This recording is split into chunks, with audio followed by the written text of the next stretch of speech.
11 de julho de 2025, São Bernardo do Campo, São Paulo. Lucas olhava para o celular, imaginando o seu futuro. Em breve ele estaria longe daquela casa, onde os demônios o assombravam em todos os cantos. Mas o diabo maior chegaria em alguns instantes com um bolinho de mandioca que Lucas não sabia, mas seria mais fatal que a maçã da Branca de Neve. Eu sou Beto Ribeiro e este é o especial Caso Comentado. Olá, sejamos todos muito bem-vindos. Por favor, não deixe de se inscrever, curtir, compartilhar, ligar sininho, marque nas suas mídias sociais, marque a todos nas mídias sociais. Se puder, seja membro, se não der, tá tudo certo. Daí você vem comigo até o final de mais uma história de envenenamento.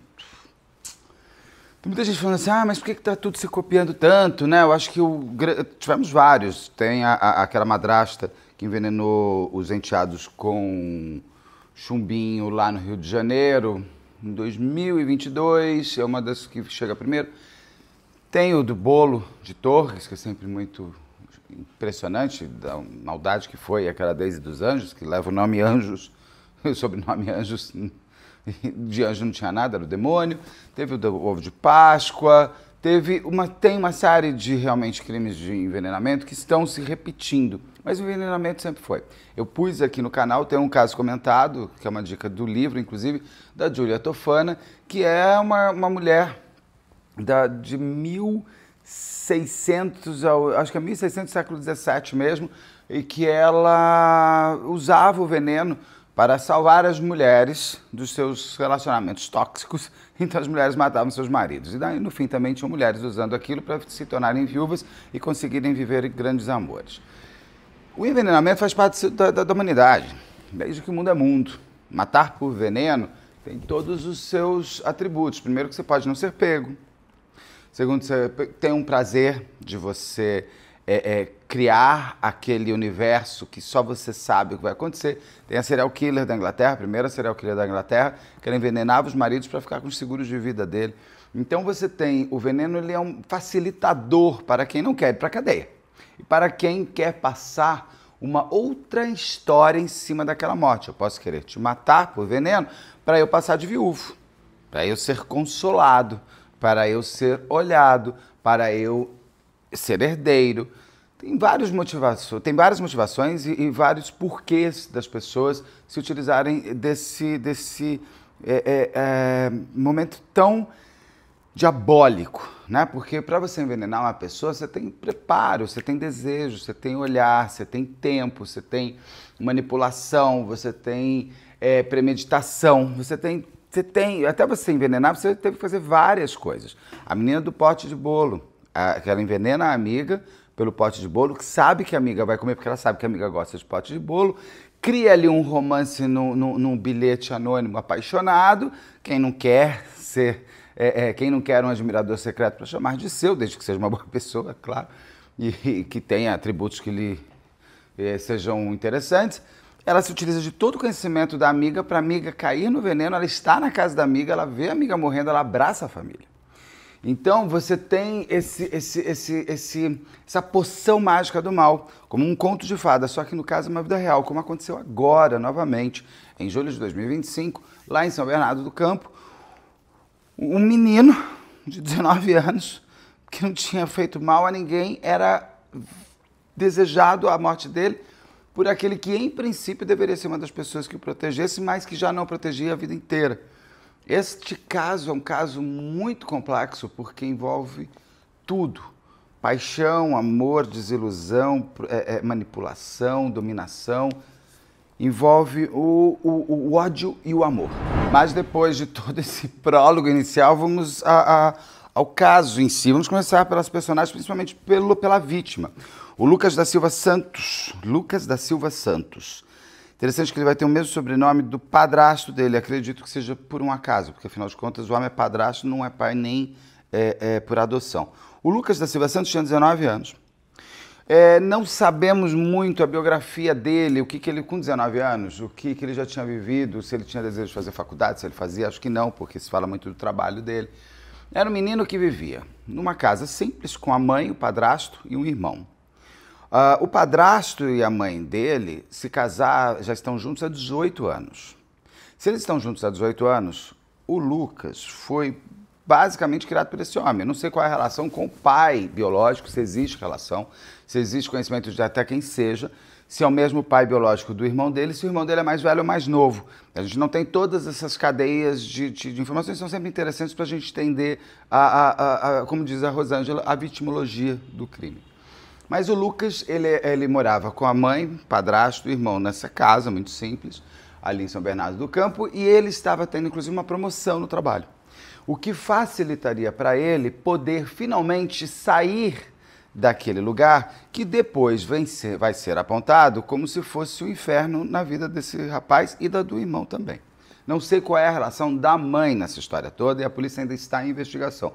O que se tem de elementos é que eles viviam nessa família que, pelo que se percebe, ninguém sabia o que acontecia dentro daquela casa.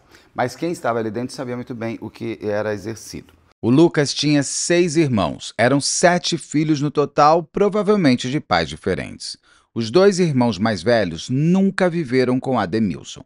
A cada ano que passava, a casa ficava mais vazia, porque quando essas pessoas atingiam a maioridade, saíam de casa por conta das agressões que sofriam do padrasto. No dia do crime, apenas Lucas e o irmão mais novo estavam em casa, e na manhã do dia que seria o do envenenamento, Lucas e o padrasto brigaram porque Ademilson tinha saído com o Fusca de Lucas. Ali você vai ter o contato do Lucas, que é esse rapaz jovenzíssimo, com o padrasto que chama Ademilson Ferreira dos Santos. Segundo eu consegui ver em 2 matérias, ele teria 42 anos. Olha, gente, se ele tiver 42 anos, eu não sei. Não é possível. Não é uma questão. Meu Deus do céu, é assim, eu fiquei em pânico. Eu falei, meu Deus, como está, né? 42, eu tenho 10 anos a mais que esse homem. Eu fiquei bastante impressionado. A falta de um creme pode fazer no ser humano. Eu acho que a cidade pode estar errada, ao mesmo tempo que quando vai se entrar uma outra personagem, que é a irmã dele, você vê que ela é muito nova. Então, mas só que a gente não sabe se se é irmã de mesmo pai, se é irmã de mesma mãe, quantos anos de diferença, como que foi que tudo isso aconteceu. Até porque esse Ademilson, ele era o dono da casa. Você percebe pelos vídeos feitos pela polícia, com ele demonstrando o crime, o quanto ele domina aquele ambiente. A esposa dele, a mãe do Lucas, ela aparece mais em segundo plano.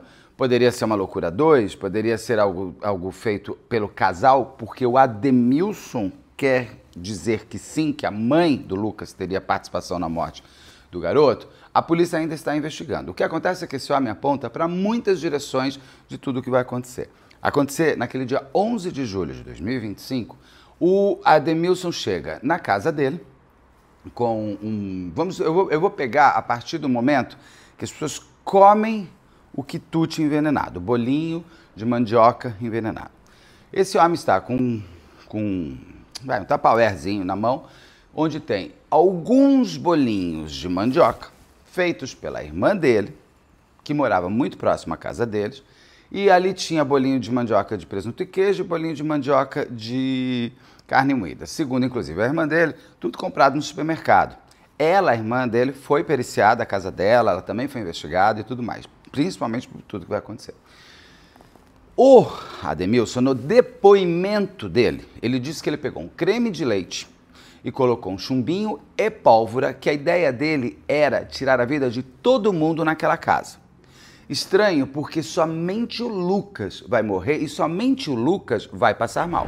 Então ele pega esses quitutes, esses bolinhos, pegaria esse creme de leite, que a polícia vai descobrir depois que foi leite condensado e não creme de leite. Eu fiquei imaginando o horror que é esse sabor de um bolinho de mandioca, de presunto e queijo ou de carne moída com leite condensado, mas cada um gosta do que quiser. Né? Eu acho que as coisas separadamente podem ser boas. Agora, juntar leite condensado com coxinha, eu não consigo. Mas ok, sigamos. Ele não vai ser preso por juntar 2 sabores estranhos. Vai ser preso porque nesse sabor, nesse leite condensado e não creme de leite, ele teria juntado pólvora e chumbinho. Pólvora que ele diz que foi para Minas Gerais dias antes, a polícia tem que checar se é real, e teria comprado pólvora. E que ele pede para a mulher dele, para a mãe do Lucas, comprar chumbinho. Aqui tem muitos pontos que a gente vai entrar, que é uma coisa absurda. que a mãe dele, que a mãe do Lucas teria trazido chumbinho. Ela sabia qual era a motivação? Porque assim, se uma pessoa me pedir chumbinho, eu já paro ali na mesma hora, né? Porque hoje em dia não dá pra gente dizer que ignorância, não sabe o que é chumbinho. Não, gente. Principalmente quem vai comprar tem que achar. Então você tem que saber onde vende, porque isso daí é proibido. Então a ignorância nesse caso, da compra do produto, seria esquisita. Agora eu perguntaria, a polícia deve estar fazendo essa pergunta. Minha senhora, a senhora foi comprar esse chumbinho para quê? Porque ele falou para matar rato. Mas tem rato na sua casa? Tem que saber tudo isso. A polícia vai, porque o ato da compra, pelo que é dito pelo Ademilson, é feito pela esposa dele, pela mãe do Lucas. O fato é que esse homem vem com pólvora de Minas Gerais e essa mulher chega com chumbinho. Ele junta a pólvora e o chumbinho, coloca no leite condensado e, segundo ele pega um bolinho de mandioca ali, mistura e ele dá a primeira mordida. Ele mistura e dá para a mulher dele. Ele mistura, dá para o outro enteado e ele mistura e vai até o quarto e entrega para o Lucas, que estava sentado na cadeira, na cama dele, segundo Ademilson, mexendo-se lá, e entrega para ele o bolinho de mandioca. Eu tenho que falar aqui, possivelmente envenenado, porque ainda não saíram os laudos comprovando a morte do Lucas, mas tudo leva a crer, até porque o Ademilson confessou que ele misturou chumbinho e pólvora e deu para todo mundo comer. Todo mundo. A ideia dele era fazer uma chacina dentro de si mesmo. Era dentro da casa dele, tirar a vida de todos, inclusive a dele mesmo. Então eu pergunto novamente, como eu fiz antes, por que apenas o Lucas morreu? Porque diferente, por exemplo, do ovo de Páscoa envenenado, que a mãe comeu, que o menino comeu e que a menina comeu, e que, infelizmente, somente a mãe sobreviveu, aí uma questão, porque o veneno, ele vai agir em cima das pessoas de acordo com uma equação. Tamanho, o teu peso, sua altura, as suas comorbidades, a quantidade de veneno que você comeu, tudo isso faz com que você possa viver ou não. Neste caso aqui, o que é muito estranho no que ele aponta é que apenas o Lucas morre, mas é apenas o Lucas que passa mal. E aí eu vou querer abrir aqui algumas ruas para a gente imaginar dentro desse caso, dentro dessa investigação. Quando tudo acontece, quando esse menino, ele come o bolinho, em questão de meia hora ele começa a passar mal. O vizinho dele, que vai levar ele até o hospital, ele já está convulsionando e espumando. Características básicas de veneno. E aí, parabéns para os médicos do Hospital de São Bernardo do Campo. Porque uma das coisas que são sempre muito faladas é o seguinte, se eles soubessem que a pessoa foi envenenada e por qual veneno, eles podem buscar ali um tratamento mais rápido de um antídoto e não tratar como se fosse uma convulsão qualquer. O fato é que quando o menino chega no hospital, todas aquelas características já apontavam para o médico um possível envenenamento. Eles não sabiam de quê, mas eles já vão partir, claro, por ser chumbinho. Só que o menino, ele já estava chegando com parada cardíaca. Ele já estava tendo que ser reanimado, já não mais para ser salvo do veneno que estava envenenando seu corpo, mas de todas as sequelas que já estavam acontecendo. Uma delas, o coração estava parando. Então, os médicos são rápidos, inclusive para chamar a polícia. Avisar a polícia que ali tem um quadro claríssimo não é morte suspeita, é morte matada. Então, os médicos foram muito eficientes na tentativa de salvar o rapaz, inclusive já imaginando que é veneno. Então eu tenho certeza que já foi colocado nele possíveis antídotos que poderiam ajudar aquele veneno a sair do seu corpo, só que a gente não sabe a quantidade que ele comeu e o que ele comeu, até porque a língua dele parece que estava com muita machucados, que não seriam característicos do chumbinho, mas sim de pólvora, e pólvora é essa que ele colocou. Então, a polícia chega naquele ambiente, os médicos tentando salvar aquele garoto, e naquele mesmo momento fala assim, o que está acontecendo aqui? O Ademilson, você percebe que ele é o líder da matilha, então ele já sai na frente falando. Ele sai e fala o seguinte, a minha irmã mandou para casa bolinhos de mandioca, e eu achei estranho porque ela odeia a gente. Ali ele já aponta o seguinte, se tem veneno, porque eles sabem que já estão sacando, esse veneno foi eu que pus, mas eu recebi esse veneno de uma mulher que me odeia. Como se ela tivesse mandado um presente para ele e ele tivesse aberto. Vamos lá, mas a mulher não te odeia e você vai pegar um presente que ela te deu?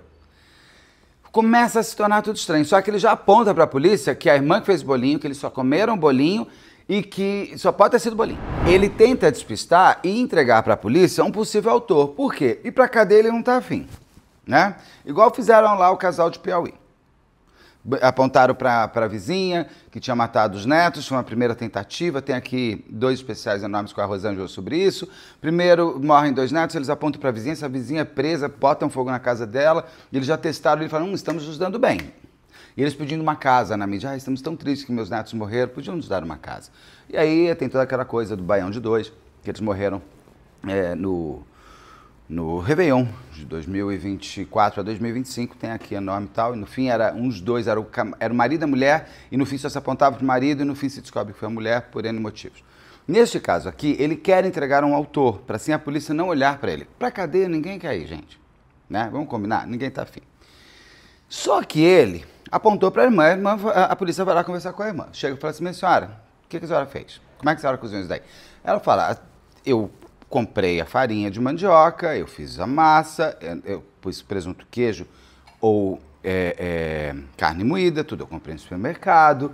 Pode olhar, a polícia pericia a casa dela. E ela recebe a informação que o irmão dela diz que inclusive ela odeia ele e a família dela. Ela fala assim, não, é verdade, eu não odeio ninguém. Eu não odeio ninguém. Depois vai se descobrir que ele fala até assim, ela me odeia porque eu sou preto. Assim, eu não sei se eles são de pais ou mães, se eles são mães e pais diferentes, se um é adotado, se o outro é biológico. O fato é que ele tenta colocar, inclusive, que ela seria uma mulher racista contra ele e ela o odiava apenas por ele ser preto. Então, assim, ele ainda cria mais crimes em cima da irmã. Pelo jeito, quem odeia quem aqui é ele que odeia ela, né? Porque se ele quer que ela vá pra cadeia, e eu tenho dúvidas se não era esse um dos desejos, se verdade for tudo que ele disse, ele estava, na verdade, querendo atingir não só o Lucas, como também a irmã. Não só o Lucas, se verdade for que ele disse que ele queria tirar a vida de todo mundo, não só todo mundo, mas também a irmã. A irmã era uma grande possível vítima dele, porque ela que teria dado os bolinhos envenenados. A polícia, então, vai rapidamente, é muito rápido, isso tudo acontece dia 11 de julho. Esse menino entra no hospital e ele fica vivo até o dia 20 de julho. Ele fica vivo quase 10 dias ali. A mãe, no dia 11 de julho, no dia 16 de julho ele já é preso. Por quê? Como ele apontou para a irmã, e tem uma coisa que é maravilhosa que eu aprendi com a polícia. Quando uma pessoa quer fazer a investigação pela polícia, a primeira pessoa que a polícia olha é para você. Porque num caso como esse, você não sabe nem o que está acontecendo, você não sabe responder.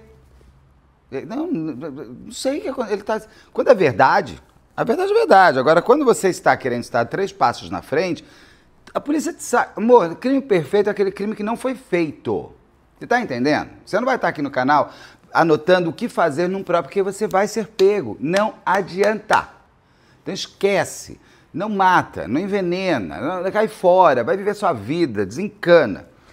E a polícia vai levantando informações sobre a família. O que vai se descobrir que ele nega, ele assume até o envenenamento, mas ele nega o que vem por aí agora.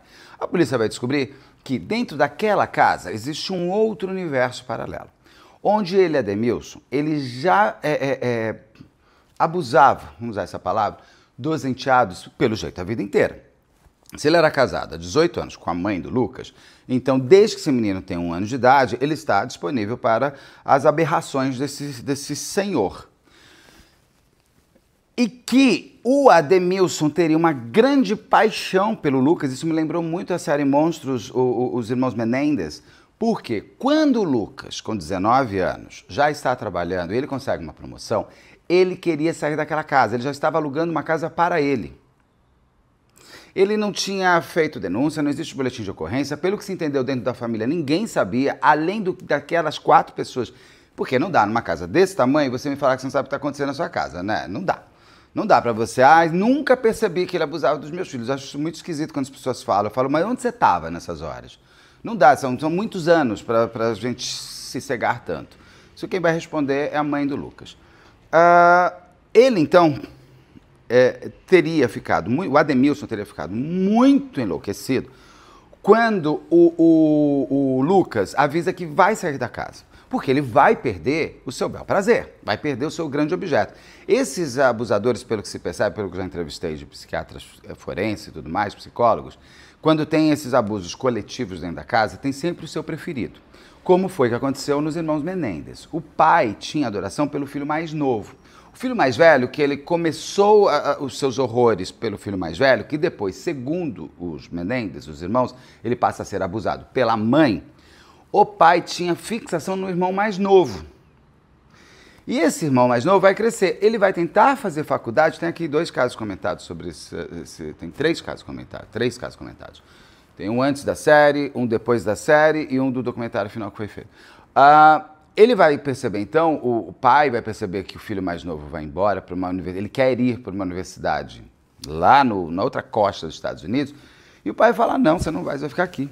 Você vai fazer aqui que é uma excelente faculdade, a Universidade de Los Angeles. Ele fala, mas eu quero fazer ali em Nova York, porque até o irmão dele morava lá.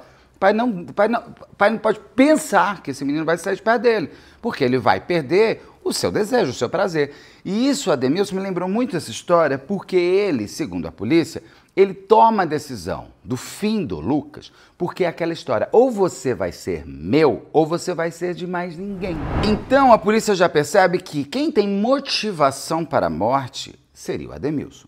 Com um ponto a mais, acho que eles fazem ali perícia nos celulares e encontram no celular dele uma mensagem que esse Ademilson mandou para um pastor, falando que esse Ademilson diz assim para esse homem, o Lucas me dá depressão. Eu tenho até vontade de matar ele. Então, é assim, dá depressão por quê?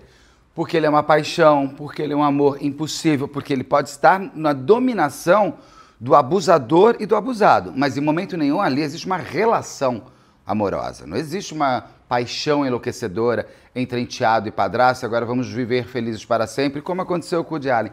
Ali existe apenas e somente o abuso sexual, o abuso emocional, o abuso da alma. Só que essa alma quer se libertar. Então ele sabe muito bem que a hora que aquele garoto cai fora, tem vários problemas que podem acontecer. Primeiro, que ele pode até ser, esse menino pode ter forças e coragem de ir à polícia e fazer boletim de ocorrência. Segundo, que ele pode nunca mais ver o Lucas. O Lucas poderia se independizar daquele universo, eu não sei qual é a relação que ele tem com o irmão. Muitas vezes esses rapazes abusados e meninas abusadas não conseguem se desvencilhar tanto da família por conta dos irmãos. Como aconteceu aqui o caso da Heloísa, que eu entrevistei, que as irmãs contam uma outra história, tem a entrevista dela, mas que a Heloísa sempre fala, eu não ia embora pelas minhas irmãs. Então, quando você tem uma relação afetiva, porque no terror, no circo dos horrores, no inferno, o ser humano gosta dos laços afetivos. E você busca afetividade, você busca amor dentro de um lugar que é odiento. Então, nesse caso, não sei se o Lucas e o irmão dele tinham uma relação muito forte, muito paternal. Porque ali não me parece ser uma relação como o Cadu Magalhães, por exemplo, que tinha uma mãe narcisista que punha a coroa de rei no irmão mais velho e destruía o irmão mais novo. E fazia os 2 irmãos se odiarem. Neste caso, pode ser que eles tenham, como eles são vítimas do mesmo ato obsceno e horroroso, eles possam ter se unido como aconteceu nos irmãos Menendez. Mas o fato é que se ele também não tivesse uma super relação com o irmão, ele podia se independizar, ir embora e nunca mais ninguém daquela família ver ele. E isso traz para o Ademilson a depressão, o medo, a frustração, a tristeza, o desejo, porque não é um amor platônico, é um amor que não existe, um amor impossível. Não vai ter coração. E ele tem vamos lembrar que se ele está 18 anos na casa da mãe, há 18 anos ele tem o exercício do mal. Como assim vai me cortar isso de dia para noite? Não estou afim.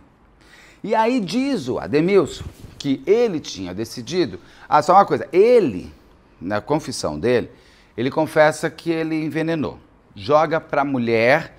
que ela que compra um chumbinho, ele não diz claramente que ela sabia para o que seria, mas ele diz que ele pede para ele comprar chumbinho, ela vai, e aí tem aquele ponto, como que ela sabe onde comprar, quem está vendendo sabe que não pode vender. Né? Ele dá o nome da loja, o cara da loja foi preso, pagou fiança e saiu, finalmente conseguiram pegar a cadeia do crime como um todo, esse homem pode pegar 10 anos de cadeia, que ele pegue 12. Entendeu? Quantas outras pessoas podem ter comprado chumbinho na loja dele e podem ter matado por aí? Irresponsável é uma palavra pequena, é criminoso mesmo. Então me perdoe esse homem dessa loja, ele tem mais é que ser preso e a loja dele ser fechada. Mas Beto, ele sustenta 10 filhos, o problema é dele, a gente sustenta as pessoas sem matar alguém, sem crime. Qual que é a diferença dele pra um cara que te para na rua e rouba o celular? Nenhum. A diferença é que ele está vendendo uma coisa que o outro vai matar. São criminosos iguais. E às vezes com penalidades ainda mais pesadas, né? No caso aqui do Ademilson, ele confessa todo o trâmite da morte. Mas não do Lucas. Ele vai contar uma coisa que eu vou falar agora. Mas ele confessa que ele é que prepara a química da exterminação daquelas pessoas. Mas ele nega os abusos. Ele fala que estuprador ele não é. Às vezes eu tenho comigo que a negação desses homens e dessas mulheres, que mulheres também fazem isso, é que eles não é que eles negam, que eles tenham tido uma relação. Às vezes eu acho que esses depoimentos têm que ser feitos com psicólogos. Por quê? Porque você consegue ir... A polícia, ela tem que ter um depoimento. Todos os policiais passam por treinamento de entrevistas e tudo mais. Eu acho importante. Tem uns que sabem fazer muito bem, tem outros que nem tanto. Por que eu digo isso? Porque muitos abusadores, a sensação que eu tenho é que eles não veem o ato deles como um estupro. Eles veem o ato deles como uma relação amorosa. Então eles negam que eles tenham violentado, porque para eles, de fato, talvez, naquela cabeça maldosa, maldita, odienta, doente, eu tenho medo de usar as palavras doente, mas horrorosa, ele talvez para ele, de fato, ele não violentou.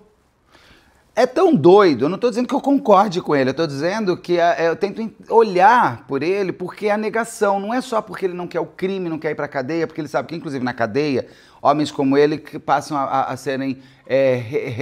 eles vão ser reinvestigados e vão passar por um novo tribunal ali dentro, e ali a penalidade é outra. Então, eu acho, mas eu tenho comigo que eu acho que um psicólogo entrevistando esses abusadores conseguissem fazer eles falarem muitas vezes de uma relação que eles tinham com aquele ser do desejo deles. E não o ato em si do abuso. Sei lá, fica aqui, é uma sugestão, pensando que eu acho que assim talvez as pessoas até confessassem mais rápido e mais fácil. Mas então ele confessa todo o ato da morte, mas não o ato da violência contra os enteados. O fato é que quando ele é preso, e quando ele confessa, porque tem todo um trâmite antes, ele é muito narcísico, ele estava gostando um pouco de aparecer, é interessante, porque quando o caso vai tomando mídia, esse Ademilson, ele faz uma reprodução simulada, vamos chamar assim, para a polícia, mostrando como que ele recebeu, como que foi dividido. Ele não tem problema nenhum de olhar para a câmera.